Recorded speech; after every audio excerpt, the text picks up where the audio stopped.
Hola a todos, bienvenidos a una nueva entrevista de Observatorio Judicial. Soy Andrea Martínez y hoy nos acompaña María Elena Santibáñez. Ella es abogado de la Pontificia Universidad Católica de Chile, académica, experta en Derecho Penal y también consejera de Observatorio Judicial. Muchas gracias, María Elena, por estar hoy con nosotros. No, encantada, Andrea. Gracias por la invitación. Bueno, antes de comenzar con esta entrevista, les recuerdo que pueden seguirnos en nuestro canal de YouTube y también en el podcast disponible en Spotify, El Observador.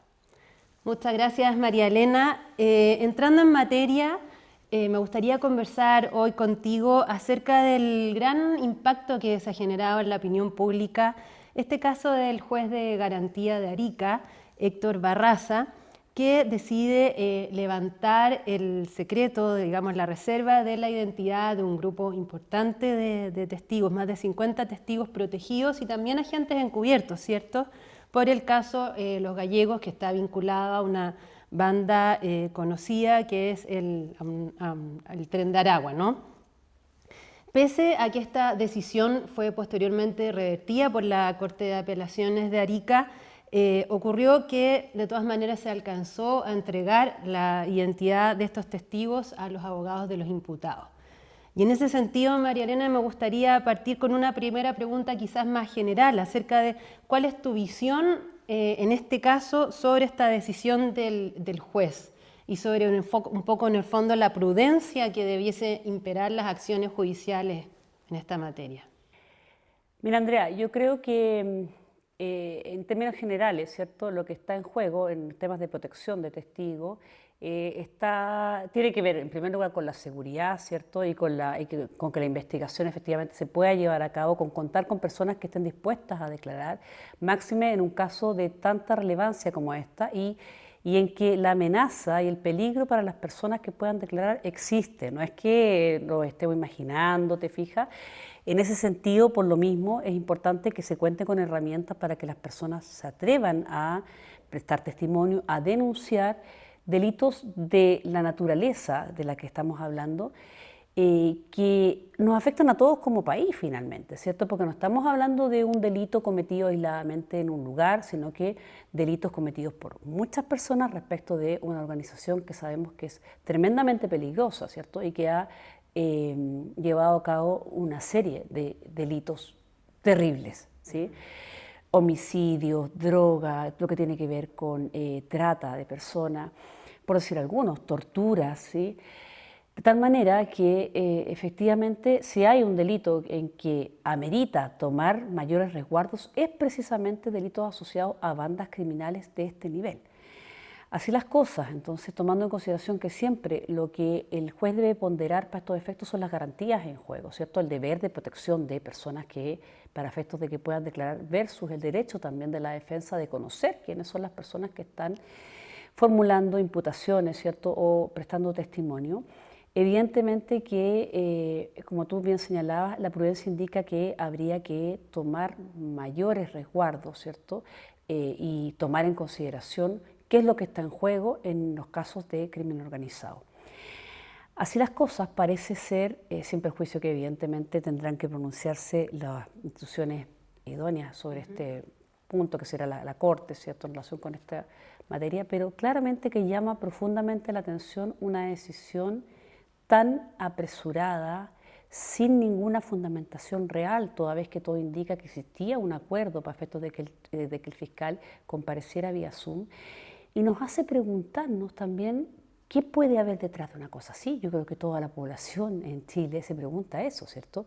En el fondo es como sacarnos el velo, nos estamos enfrentando a criminalidad de este nivel, en que pueden haber amenazas para los jueces, en que puede haber temas también a lo mejor de otro tipo de intereses, no solamente amenazas, sino que temas a lo mejor de infiltración, ¿te fijas?, de miembros incluso de la propia organización, que es lo que ha pasado en otros países.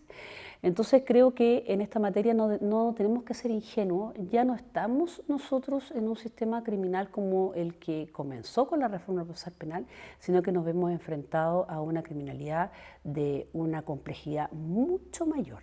¿Sí? Y entonces, claro, es el momento de pensar efectivamente, en este caso, y sobre todo frente a una situación tan cotidiana como tenía que ver en el fondo con cómo iba a comparecer esta persona, de decidir una decisión de esta naturaleza, con las implicancias que tiene, me parece que es de una irresponsabilidad, por decirlo menos, tremenda. O sea, me parece que acá pudieron haberse producido atentados contra estas personas y en ese sentido creo que claramente todo el mundo piensa, si son delitos de esta naturaleza, la identidad y el resguardo de las mismas, claramente que no está sujeto a las mismas amenazas que si se tratara de una de criminalidad común y corriente. Claro. Y esto lo hemos visto anteriormente en nuestro país, hace unos meses atrás, lo vimos en el marco del caso de Héctor Yaitul, ¿cierto? Tú recordarás que también ocurrió algo similar respecto de la reserva de la identidad de los testigos. Y ahí, bueno, las opiniones han sido disímiles, pero como bien tú mencionabas, María Elena, estamos ya a más de 20 años de la reforma procesal penal en nuestro país y estamos ante un nuevo fenómeno criminal, ¿cierto? El delito como lo conocíamos hace unos años ha cambiado, la criminalidad ha cambiado. Un ejemplo de ello, como mencionaba, puede ser la macrozona sur, pero esto no solamente ocurre en una zona del país, ocurre en el norte, ocurre en el sur, ocurre en el centro. Desde ese punto de vista, ¿cómo observas que se incorpore a la práctica judicial nuevas formas para atacar estas modalidades más complejas, bien digo, y peligrosas de criminalidad? A ver, yo creo, Andrea, que en estricto rigor, como te decía, ya no nos enfrentamos al mismo fenómeno criminal. Entonces, cuando uno dice, así hay que enfrentar el delito, estoy pensando en la delincuencia común, ¿cierto? Pero sin duda que fenómenos criminales de tal complejidad que dan cuenta de organizaciones criminales que son transnacionales, ¿cierto? Que además están actuando hoy día, como pasa con el Tren de Aragua, en distintos países en Latinoamérica, ¿cierto? O sea, estamos hablando de un fenómeno muchísimo más complejo que supone que como país tengamos que tener una legislación que esté a la altura y además una judicatura que esté a la altura en el sentido de prevenir este tipo de fenómenos, saber que en el fondo pueden haber presiones, tenemos varios fiscales y jueces amenazados, ¿cierto? Eso hemos tenido noticias de fenómenos de esta naturaleza, lo que hace que llegue un momento que creo que ya llegó, ¿cierto?, de poder preguntarnos acerca de la existencia tanto de una fiscalía con competencia a nivel nacional, ¿cierto?, que es lo que se está proponiendo como reforma constitucional, de hecho, una fiscalía de alta complejidad y asimismo que existan tribunales especializados, pero no con competencia territorial, sino que con competencia a nivel nacional, que tengan que ver en el fondo con este tipo de criminalidad. Un poco lo que se conoce en otras partes como los famosos jueces sin rostro, o sea, en el fondo que a veces lo hacen de esa manera, se sortean jueces de distintas partes y en el fondo los que tocan son los que corresponde que vean este tipo de casos, o bien se establece una judicatura ya a nivel nacional. Ahora, el problema de mantener siempre a los mismos jueces es que efectivamente pueden verse también sujetos a este tipo de presiones. Pero de alguna manera tenemos que pensar en que las instituciones que intervienen en la administración de justicia, ya sea como intervinientes fiscales, como jueces, tengan una competencia distinta y se trate de jueces que escapan a los casos comunes que nosotros conocemos, porque esto no es delincuencia común. ¿Sí? De esa manera, lo mismo respecto a los policías, tienen que haber policías absolutamente especializados para este tipo de investigaciones y esa es la única forma, me parece, de dar ciertas garantías a la ciudadanía, no solo de pensar que efectivamente se puede confiar en la justicia y de que va a haber algún tipo de sanción real y una investigación, ¿cierto?, que permita desbaratar este tipo de bandas y que las personas que han cometido delitos que forman parte de la organización, en definitiva, puedan ser condenados con respeto de las garantías, pero considerando en particular, ¿cierto?, que se trata de un fenómeno complejo como este, de tal manera que se busca garantizar la independencia de los jueces y su seguridad además, ¿cierto? Creando esta competencia especial respecto de una judicatura, ya sea de manera estable a nivel nacional, o bien esto que te mencionaba como los jueces sin nombre, en el fondo, que se sortean para efectos de conocer de una determinada causa. Ahora, creo que se requiere una capacitación especial además cuando se trata de estos delitos, porque no son delitos de cualquier naturaleza, y lo mismo es esperable respecto de fiscales que llevan adelante este tipo de casos. Justamente sobre ese punto, María Elena, das en el centro de que esto no solamente tiene que ver, como en este caso que comenzamos conversando, acerca de lo que ocurrió en Arica con los testigos, sino que también estamos ante situaciones que también afectan a los entes persecutores, a los fiscales y a los mismos jueces, ¿cierto? Se trata de un abanico importante de actores que se ven involucrados. Y en ese sentido, tú observas de manera positiva que en el seno de la discusión constitucional se haya dado pie a esta conversación de enmiendas que justamente se refieren a esta figura nacional para la persecución de crimen organizado junto a otras figuras, narcotráfico, terrorismo. Sí, a mí me parece que va en el sentido correcto y es lo que han hecho. Lo que pasa es que, acá me parece que también hay cierta resistencia a poder dimensionar y sincerar frente a qué tipo de criminalidad nos estamos encontrando, ¿ya? Muchos de los delitos que son cometidos por estas personas no salen en los diarios, ¿cierto?, porque corresponden a investigaciones secretas que se están llevando a cabo por las policías, ¿ya? Y entonces sabemos que cometen secuestros, ¿cierto?, respecto de personas comunes, digamos, no políticos, que se cometen homicidios, que se cometen torturas por parte de grupos asociados a estas bandas criminales, de tal manera que cuando se dice, bueno, en realidad a lo mejor, pero nosotros no tenemos estos problemas, es que ya los tenemos.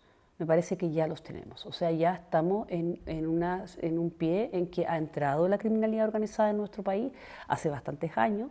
Está funcionando además articuladamente en todo el país. Se sabe de entradas de miembros de la asociación desde hace bastante tiempo, de muchos miembros de la asociación que estarían funcionando en distintas partes de Chile. De tal manera que el sistema criminal tiene que ser capaz de hacer frente a la criminalidad de esta naturaleza. Y eso supone que se activen tanto los organismos asociados a la investigación como las policías y el Ministerio Público, como respecto a los jueces y también por la propia seguridad de los jueces. ¿Ya? Porque yo creo que los jueces están demandando lo mismo, o sea, ya no es lo mismo que pasaba antes en términos de el que era el delincuente común, el que conocían, sino que no en todos los casos, pero sí cuando se advierte que se va a llevar adelante una audiencia, por ejemplo, o un juicio en que se trata de estas personas como personas imputadas, debiesen activarse todos los mecanismos y debiese ser conocido por un tribunal que tenga competencia distinta a la competencia territorial y a lo mejor conformado por jueces especializados, me parece, en esta materia, lo mismo respecto de los fiscales, porque no se trata de cualquier tipo de... Y lo mismo en relación con las policías, tampoco saco mucho, ¿cierto?, con tener fiscales especializados con competencias si no tengo policías que estén a la altura de este tipo de investigaciones. Así es. Y en cuanto un poco llevándote de nuevo al caso, a las reacciones que originó este caso, sabemos por una parte que el Ministerio Público decretó una investigación de oficio, digamos, para ver la eventualidad de un delito de parte de lo que ocurrió aquí con el juez de garantía. Por otra parte, la Corte Suprema no emitió un oficio sobre el magistrado en cuestión, debido a que la Corte de Apelaciones ya estaba llevando a cabo una investigación administrativa, ¿cierto? Y por otra parte tenemos a la Asociación de Magistrados, que fue crítica, habló de una posible presión indebida, digamos, porque el Ministerio de Justicia habría pedido en fondo esta opinión a la Corte Suprema. ¿Qué te parecen estas reacciones, María Elena, en particular, no sé, la Asociación de Magistrados, por ejemplo, sobre esta posible entrar en el ámbito de otro, un poder entrando en el ámbito de otro de otro poder del Estado. Bueno, a ver, yo creo que lo que pasó refleja en el fondo la preocupación por parte del Ejecutivo frente a una situación de esta naturaleza, considerando el estado de la seguridad pública en esta materia y que el tema de la preocupación por la criminalidad organizada es algo que en el último tiempo ha tenido bastante repercusiones. Y en ese sentido me parece que efectivamente el Poder Judicial tendrá que actuar para efectos de efectuar una investigación interna, ¿cierto? Y aplicar las sanciones que correspondan si es que termina la investigación, ¿cierto? Señalando que corresponde aplicar algún tipo de sanción. Creo que sería un poco ingenuo, ¿sí? Pensar que los principios que están detrás, que los entiendo, que tienen que ver con la independencia judicial, ¿cierto? Que cada juez puede resolver, pero evidentemente que cuando hay un tema de seguridad país de esta naturaleza no pueden desentenderse, me parece, los poderes del Estado y a lo mejor amerita, ¿cierto? A lo mejor a propósito de este caso, algún tipo de modificación legal incluso, y que tenga que ver incluso con lo que comentábamos con, por ejemplo, la forma de conocer este tipo de situaciones y las medidas de protección, o por ejemplo, que en el caso que llegase a ocurrir una situación similar, que puede deberse a diversos factores, ¿cierto? También pensemos eso, ¿sí? A lo mejor, ¿cierto? Una situación de amedrentamiento, no lo sabemos, estoy especulando, pero que te permita a lo mejor, a través incluso de alguna reforma legal, que esto de que un juez, por ejemplo, dé a conocer los nombres de las personas, nunca pudiese tener efecto inmediatamente, como pasó acá, y que se dio a conocer, sino que estuviese sujeto a algún tipo de control inmediato, ¿sí? De tal manera de tener a en este caso, una instancia superior, como sería la Corte de Apelaciones, que dé su parecer antes de que esto se haga efectivo. ¿Ya? Que pudiese tener que ver con una orden de no innovar, te fijas, que permita la apelación verbal inmediatamente, de tal manera de prever que situaciones de esta naturaleza pudiesen volver a ocurrir. Porque lo que está en juego es muy importante para todos. Piénsese, hoy día, yo preguntaba en distintas instancias, ¿qué persona hoy día estaría dispuesta a declarar como testigo en una situación así? O sea, por ningún motivo. ¿Fijas? Si no existe ningún tipo de seguridad en relación a que cuando te dicen su identidad no va a ser dada a conocer, eso efectivamente se vaya a mantener así. ¿Fija? Y eso redunda en perjuicio de todos, porque significa, en el fondo, mayores trabas para la investigación y, en definitiva, impunidad. Así es. Muchas gracias, María Elena, muy interesante esta conversación. Por mi parte, los acompaño a seguir estas y otras conversaciones a través de nuestros canales de YouTube y también a través del podcast El Observador, disponible en Spotify.